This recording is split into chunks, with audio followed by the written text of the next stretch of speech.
Hi all, welcome to Go Classes YouTube DPP series for GATE CS GATE DA GOAT DPP series. Today's DPP is subject discrete mathematics, topic first order logic. All the questions are taken from Stanford University. GOAT DPP series, basically Go Classes YouTube DPP series. The complete playlist link you can find in the description, also in the pinned comment.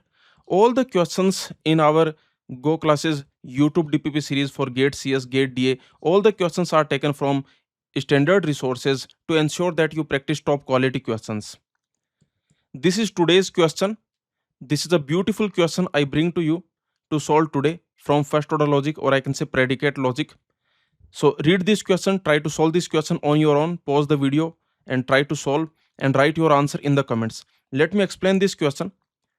This question is basically saying that this graph is given to us, and this graph represents, this diagram represents total 6 people. You can see A, B, C, D, E, F. If there is an arrow from a person X to a person Y, then person X loves person Y. We will denote this by writing this predicate loves xy. Loves xy means X loves Y. And remember, X loves Y, what it means? It means that there is an arrow from person X to person Y in this diagram. For example, in this picture, in this diagram, you can see that there is an arrow from C to D. So I can say C loves D, or I can say loves C comma D. You can see loves E comma E also, because there is an arrow from E to E. So E loves E. But remember, you can see D does not love A. You can see from D to A there is no arrow. We have no arrow from D to A. So I can say that not loves D comma A, means D does not love A. Also you can notice that A does not love D. Okay, because there is no arrow from A to D. Also notice one thing, that C loves D but D does not love C. Okay, because there is no arrow from D to C. Here this question is saying there are no implied arrows anywhere in this diagram. For example, you can see even though A loves C, C loves E, you can see A loves C because from A to C there is an arrow. So A loves C. C loves E because there is an arrow from C to E. But you can see that A does not love E because there is no arrow from A to E. So this is written here. Even though A loves C, C loves E, still loves A E, that is false, because A does not love E because there is no arrow, there is no direct arrow from A to E. Similarly, even though C loves D, the statement loves D comma C is false because there is no arrow from D to C. C loves D but D does not love C. Next, this is what the question is asking, that below is a series of 10 first order logic statements. For each of these statements, tell us the minimum number of additional arrows that must be added to this diagram to make that expression true. You are only allowed to add arrows. You cannot remove any existing arrows. If some formula is already true, then the answer will be 0, because we don't need to add any arrows in this diagram to make it true. So I can say the minimum number of arrows I need to add in this diagram to make an expression true, that we need to find. And if an expression is already true, then the answer will be 0. Okay, then you can see, then tell us what are those arrows, means which arrows I must add, minimum number of arrows I must add to make the expression true.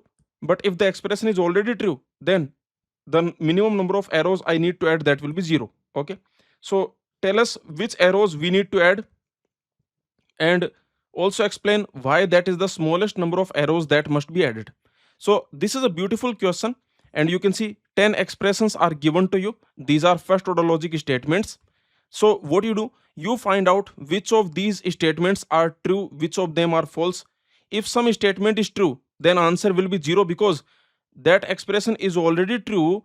So to make it true, the minimum number of arrows I need to add in this diagram, that will be 0. Okay, but if some statement, if some first order logic expression is false, then you find what is the minimum number of additional arrows that I need to add in this diagram to make that statement true. So minimum number we need to find. Okay, I hope you understood this question. This is a beautiful question taken from Stanford University. And also, let me tell you another thing. In the Stanford resources, I found many questions based on this template. This is a beautiful template. This is basically a perfect revision of first order logic concepts. You can see here implication, you need understanding of implication operator. Here you can notice that here we have nested quantifiers, correct? For all x there exists y, there exists x for all y. So this question, this template is perfect for good revision of first order logic. And in the Stanford resources, I found many questions based on this template, and all those questions, each and every one of these questions, we are going to solve in future DPPs. So in our Go classes DPP playlist, you will find all these type of questions. Okay, in future DPPs, we are going to solve all such questions from Stanford University based on this template. Okay, now the to-do list. Pause the video, try to solve the question on your own, write your answer in the comments below. If you find these questions helpful, then please like, comment and share this video with all the GATE CS, GATE D aspirants. The detailed video solution with complete analysis link you can find in the description, also in the pinned comment. Remember, your support will decide the future of this YouTube DPP series. If you show interest, if you participate, if you write your answers in the comments, if you like, if you share, then we will continue bringing these questions, new unseen standard questions to you to solve. Okay, so please share with all the GATE CS, GATE D aspirants. Please share the word of Go Classes YouTube DPP series. Thank you.